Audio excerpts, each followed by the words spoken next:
Мына 5 сусын несеп жолдарын емдейді. Несеп жолдарына инфекцияның түсуі жиі қайталанатын ауру емес. Ол адам есейе келе пайда болатын ауру. Несеп жолдарының ауруына иммунитеттің әлсіздігі, бүйректің дұрыс жұмыс істемеуі, жүректің сыр беруі себеп болады. Мұнан да басқа жағдайлар несептің қабынуына себеп болуы мүмкін. Десе де, емделу үшін түрлі дәрі немесе екпе ұсынылады. Алайда фитотерапия әдісін қолдану ауруға да, ағзаға да әлдеқайда пайдалы әрі арзан.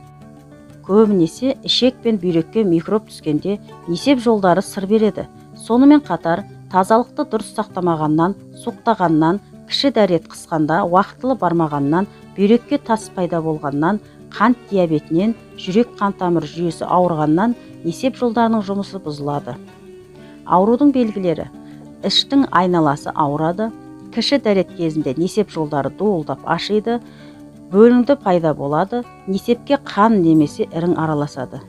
Оған қоса қызу көтеріліп, бойыңызды әлсіздік билейді, жалпы жағдайыңыз нашарлайды. Осы кезде уролог дәрігерінің кеңесін алыңыз және мына емдік сусындардың көмегіне жүгініңіз. Қырықбуын, хвощ, несеп айдайтын керемет өсімдік. Оны дайындау үшін 1 стакан жылы суды ыдысқа құясыз. Қайнап шыққан соң 1 ас қасық ұнтақталған қырықбуынды салып 2 минуттай қайнатасыз. Белгіленген уақыттан соң қайнатпаны сүзіп салқындаған соң ішесіз. Емді күніне 3 рет жүргізу керек. Бұл қайнатпа несептің уақытылы әрі дұрыс шығуына ықпал етеді. Несеп жолдары мен бүйректі тазалайды, әрі суыққа қарсы күреседі. Қарбыз шырыны. Қарбыздың несеп айдайтын керемет қасиеті бұрыннан белгілі. Сонымен қатар ағзаны тазалауға да қабілетті. Шырынның құрамында бүйректі улы заттан тазалайтын, қабынуға қарсы күресетін пайдалы микроэлементтер мен дәрумендер бар. Ем үшін күніне 3 стакан қарбыз шырынын ішу керек. Ескеріңіз, әр ем кезінде шырынды жаңадан дайындауға тырысыңыз. Сонда емдік күші арта түседі. Қара жидек шырыны. Емдік қасиеті мол бұл жидек дәруменге, антиоксидантқа және органикалық қышқылға бай. Осы пайдалы заттарының арқасында қара жидек бактерия мен инфекцияны өлтіруге қабілетті. Шырынды дайындау жолы қарапайым ғана. Бірдей көлемде шырын мен суды араластырасыз. Егер татымы қышқылдау болса, аздап бал қосуға болады.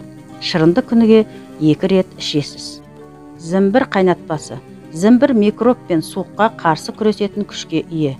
Ал тамыры кез келген ауруды басады. Сондықтан да ішіңіз ауырып, несеп жолдарына қиындық туса, онда зімбір қайнатпасын ішіңіз. Оны дайындау үшін үгілген зімбір тамырының 1 шай қасығын 1 стакан қайнаған суға араластырасыз. Бөлме температурасында салқындаған соң шай ретінде ішесіз. Егер татымы ұнамаса, лимон мен бал қосуға болады. Қияр шырыны. Ағзаны антиоксидантқа, дәрумендер мен минералды заттарға байытады, әрі несеп айдайды.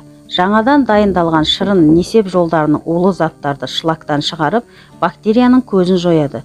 Ем үшін күніне 2 немесе 3 стакан ішесіз. Ескеріңіз, біз ұсынған емді 3 күннен 7 күнге дейін қабылдаңыз.